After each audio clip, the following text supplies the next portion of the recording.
Top 10 riders to look out for at Tirreno-Adriatico. Tirreno-Adriatico is the first World Tour race of the year on Italian soil. Typically playing second fiddle to Paris-Nice, which runs around the same time, recent years have seen an arguably more illustrious list of names compete in the race of the two seas. Here are our top 10 riders to watch out for. RICHIE PORTE. Originally on our top 10 riders to look out for at Paris-Nice, RICHIE PORTE is a last-minute replacement for Chris Froome for Team Sky at Tirreno-Adriatico. The switch makes sense despite ASO's disappointment. Tirreno includes both a team and individual time trial and a mountaintop finish, all of which favour the Tasmanian. Porte has had an incredibly consistent start to the year, including a win at the Queen stage of the Tour Down Under, which finished up Willunga Hill, and Tirreno will be a good opportunity to test himself against the key rivals he'll face at the Giro d'Italia in May. CADEL Evans, Nairo Quintana and Joaquin Rodriguez, among others. Michal Kwiatkowski. It was in this race last year that Michal Kwiatkowski announced himself as a future stage race contender, coming 4th overall and winning the Best Young Rider classification.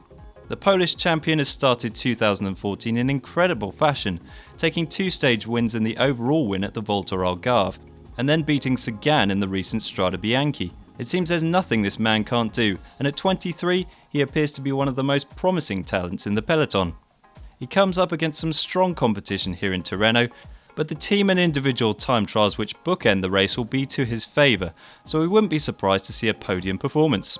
ALBERTO CONTADOR.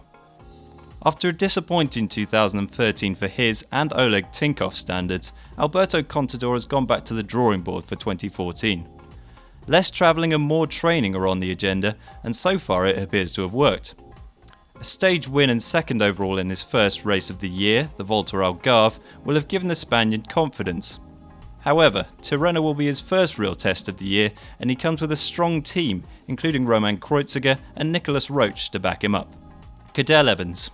While Contador builds for the Tour de France, BMC's CADEL Evans has his sights on the Giro d'Italia this year.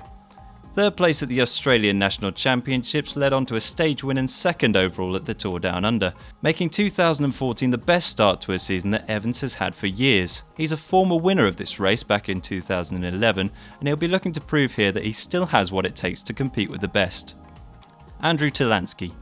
At the other end of the spectrum to Evans is young American Andrew Talanksy. The 25-year-old has made a large impact at last year's Paris-Nice, taking a stage win and second overall. This year he's chosen Tirreno over the French race. Talanksy hasn't raced much so far in 2014, but he's very adept at becoming race fit through intensive training.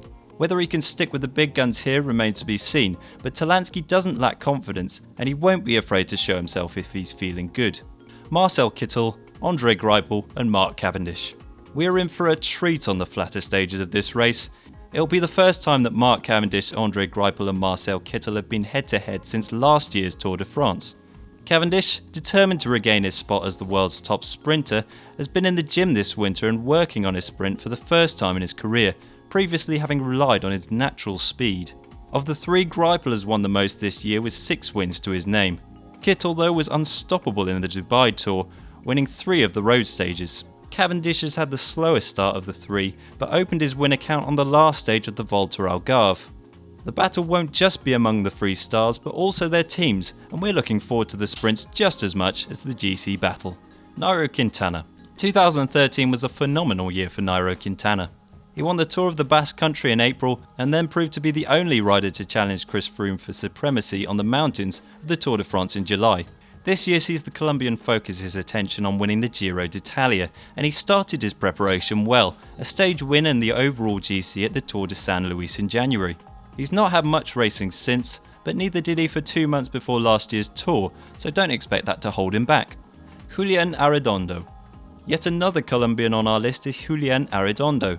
He set tongues wagging, including ours, when he took 2 stage wins at the Tour de San Luis in what was his first race for Trek Factory Racing, plus 4th on GC.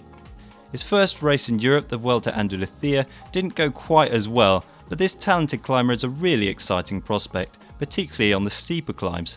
So keep your eye out for him on stage 5, which finishes on a short climb which pitches up to 28%. In case you missed it, click here if you want to find out how a Campagnola chain is made, and click on this ugly face if you want to subscribe for free to GCN.